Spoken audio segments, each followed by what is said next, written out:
పరమేశ్వరుడు, గర్లకంఠుడు, త్రినేత్రుడు, అర్ధనారీశ్వరుడు ఇలా ఎన్నో రూపాలతో పిలుస్తారు. అయితే శివుడికి అత్యంత ప్రీతిపాత్రమైనటువంటి రోజు మహాశివరాత్రి. ఈ మహాశివరాత్రిని పురస్కరించుకొని భక్తులు తెల్లవారుజాము నుంచి తరలి వస్తున్నారు. అయితే ఈ మహాశివరాత్రికి ఉన్నటువంటి విశిష్టతను, ప్రాముఖ్యతను ఈ ఆలయ పూజారున్నారు వారితో అడిగి తెలుసుకుందాం. ఓం సర్వమంగళ మాంగళ్యే శివే సర్వార్థ సాధకే శరణ్యే త్రయంబకే గౌరీ నారాయణ నమస్తుతే. ఈరోజు మహాశివరాత్రి అండి. ప్రతి నెలలో వచ్చే మాసశివరాత్రి, అదే మాఘమాసంలో వచ్చే మహాశివరాత్రిని మహాశివరాత్రి అంటారు. ఈ మహాశివరాత్రి శివునికి అత్యంత ప్రీతిపాత్రమైన రోజు. ఈరోజు శివుడు లింగాకారంలో ఉద్భవించిన రోజు. ఒకసారి బ్రహ్మ విష్ణువులు తమలో తాము గొప్పవారమని పోట్లాడుకుంటే వారి మధ్యలో ఆ పరమేశ్వరుడు లింగాకారంలో ఉద్భవించాడు. అప్పుడు శివుడు ఆకాశవాణి పలుకుతుందన్నమాట. శివుని యొక్క లింగం యొక్క ఆది అంతం తెలుసుకున్న వాళ్ళకే గొప్పవారు చెప్తారు. బ్రహ్మ అంశరూపం ధరించి ఆకాశంలోకి ప్రయాణమవుతాడు. విష్ణు వరారూపం ధరించి పాతాళం వెళ్తాడు. విష్ణు కొద్ది దూరం వెళ్ళి తన వల్ల కాదని చెప్పి పైకి వస్తాడు. బ్రహ్మ మాత్రం అలా కొద్ది దూరం వెళ్ళి తనకు ఎదురుగా వచ్చిన గోమాతని మరి మొగిలిపోని అబద్ధం సాక్ష్యం ఆడమని చెప్తాడు. దానితో శివుడు కోపించి వారికి పూజార్త లేకుండా శపిస్తాడు. ఆ రోజు నుంచి విష్ణు యొక్క నిజాయితీకి మెచ్చుకొని తనతో పాటు తన పూజాధికారులకు తనతో పాటు సమానంగా పూజాధికారం నిర్వహిస్తాడని వరమిస్తాడు.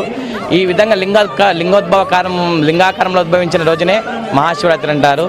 ఈ మహాశివరాత్రి నైటు లింగోద్భవ కాలం చాలా అత్యంత ప్రాముఖ్యత గల సమయము. ఈ లింగోద్భవ కాలంలోనే స్వామివారికి మహాన్య రుద్రాభిషేకము మరియు స్వామివారికి మహామంగళార్తులు, తర్వాత శివపాదకాలం జరుగుతూ ఉంటుంది. పెద్ద శివాలయంకు ఉన్నటువంటి ప్రాముఖ్యత, ఇక్కడ ఉన్నటువంటి చరిత్ర గురించి చెప్పండి. ఇక్కడ శివాలయం గుడి పైన నాగబంధ యంత్రం ఉంటుందండి. ఈ యంత్రం ఉండడం చేత ఈ గర్భాలయంకి శిఖరం లేదు. ఇక్కడ 12 అడుగుల సర్పం తిరుగుతూ ఉంటుంది. కానీ మనకు సర్పం కనబడదు, కానీ సర్పం యొక్క పాంపుసం అనేది మనకు ఒక నెల కనబడుతూ ఉంటుంది. దాని యొక్క నిదర్శనం మనకు కనబడుతూ ఉంటుంది. ఇక్కడ స్వామివారిని దర్శించుకుంటే రావు కేతువు కానీ, సర్పదోషాలు కానీ, మరియు వివాహయోగ్యం కానీ, సంతానపద్ధతి కానీ జరుగుతూ ఉంటుంది. ఇక్కడ చాలా పురాతనమైన టెంపుల్ దేవాలయము. మహబూబ్నగర్ పట్టణంలోనే అతిపెద్ద దేవాలయము.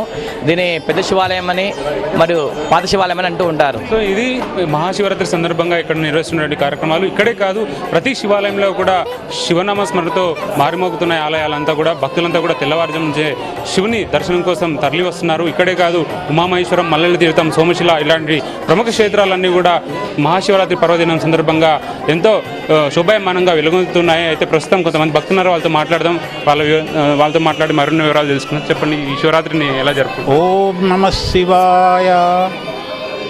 ఈ మహాశివరాత్రి సందర్భంగా మహబూబ్నగర్ పట్టణంలోనే ఒక ప్రత్యేకత గల ఈ పెద్ద శివాలయము మహబూబ్నగర్ భక్తులకందరికీ చాలా అపూర్వమైన ఈ ఆలయం.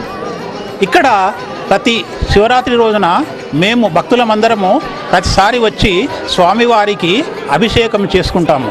ఈ అభిషేక ఫలాలు ప్రజలకు తప్పనిసరిగా ఉంటాయి. దాదాపుగా నేను 45 సంవత్సరముల నుంచి ఈ శివాలయానికి వస్తున్నాను. హిందూ సాంప్రదాయం ప్రకారం జరుపుకునేటువంటి ముఖ్యమైన పండుగల్లో మహాశివరాత్రి కూడా ఎంతో ముఖ్యమైంది. అందుకోసమే శివరాత్రికి కుటుంబ సమేతంగా శివాలయాల దర్శనం కోసం భక్తులు పెద్ద ఎత్తున తరలివస్తారు.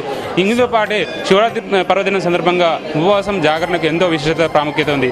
ఈ పర్వదినాల్లో ఉపవాసం చేసిన తర్వాత జాగరణకు అత్యంత ప్రాధాన్యత ఇస్తారు. అయితే మహబూబ్నగర్ జిల్లాలో నుండి ప్రతి ఆలయంలో కూడా భక్తుల రద్దీ, భక్తుల కోలాహలం కనిపిస్తుంది. Cameraman Srinivas, Balakrishna, V6 news, Mahabubnagar.